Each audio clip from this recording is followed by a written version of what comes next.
You may have heard the classic line, "to sail the seven seas," and as romantic as it might sound, you should probably know it's not a very accurate saying. A, because the seas the phrase refers to are oceans, and B, there aren't 7 oceans, there's 5. The Arctic, the Atlantic, the Indian, the Pacific, and the Southern Ocean. Or one if you feel all the oceans belong as one big ocean, which some people do, and unsurprisingly call it the World Ocean.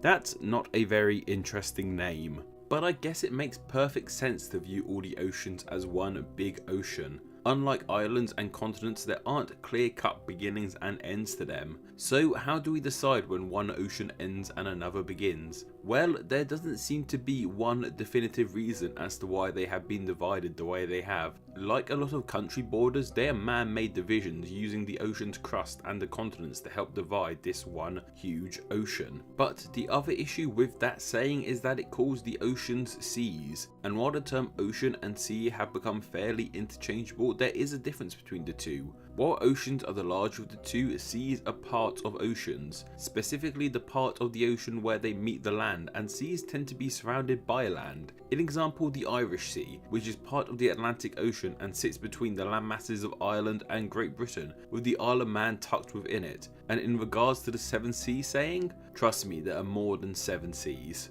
But anyway, this is Name Explain, not Ocean Explain. There is however a cool small channel called The Abyss I stumbled across that does make fun educational videos all about the ocean, so you should check them out, help a small creator and whatnot. We are here however to talk about how the 5 oceans got their names, and you know what? 3 of the 5 oceans don't have the most exciting names. Of course, the word ocean is in the name of all the Earth's oceans, so let's just cover it now as opposed to explain it every time. The word ocean itself has its earliest known root in the Greek okeanos, which was believed to be the great freshwater stream that encircled the entire disk Earth. The Indian Ocean is named that simply because of its location around the Indian subcontinent, named after the country of India. So how did India get its name? Yes, I am sneaking a country name explained into this video. It's believed the name India is a corruption of the word Sindhu, which was supposedly the Sanskrit word for sea, and another name for the Indus River, the river that India is named after. So yes, the Indian Ocean is an ocean named after a subcontinent, which is named after a country, which is named after a river.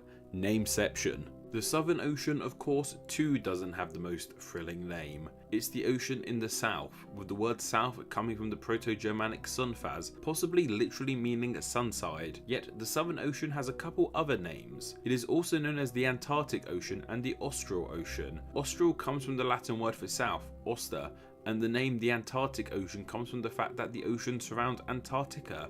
Antarctica comes from the Greek word for opposite the Arctic, with Arctic coming from the Greek word meaning near the bear, northern. This is referring to one of the 2 bear-based northern constellations. I'm getting some serious deja vu right now. But with explaining the etymology of Antarctica and Arctic, I've also explained where the Arctic Ocean name comes from. You guys totally didn't realise I was sneaking another ocean etymology in there, did you? So while there are interesting stories in those names, none of those 3 oceans have wholly unique names and are merely named after where they are. This of course changes however with the Atlantic and Pacific Oceans. The name of the Atlantic Ocean has its origins in ancient Greek mythology. The oldest known mention of Atlantic is in the histories of Herodotus from around 450 BC. However, it was Atlantis he wrote, not Atlantic. Atlantis comes from the name of the Greek titan Atlas, with Atlantis meaning the island of Atlas, and in some contexts the Sea of Atlas, yet the actual ocean we know of hadn't been recorded yet. Atlantis had only existed in myths as the homeland to an advanced civilization that sunk beneath the ocean, first recorded in the writings of Plato. Plato and Homer however did allude to the Sea of Atlas as a mythical sea beyond the pillars of Gibraltar, but was never confirmed to exist until the Romans sailed upon it as a transport route to Britain. The name Atlantic Ocean became more formally used by the Middle Ages, its name being a relic of its ancient past when people would search for the lost continent of Atlantis. Finally, we have Earth's largest ocean,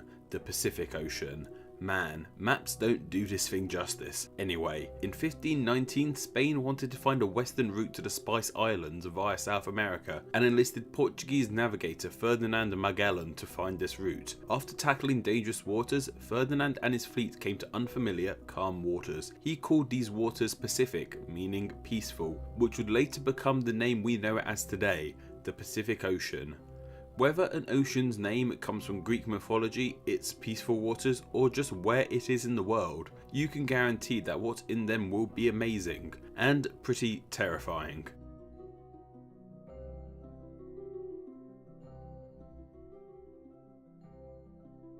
Hey there guys, thanks for making it to the end of the video. If you enjoyed this, then why not give it a thumbs up? And if you think you might know someone who will also enjoy this video, why not share it with them? If this is your first time here on Name Explain, why not subscribe to the channel? And if you want to really support the channel, why not donate to the Patreon? Any donation, no matter how big or small, will be hugely appreciated. You can follow me on Twitter at NameExplainYT. Until next time guys, bye.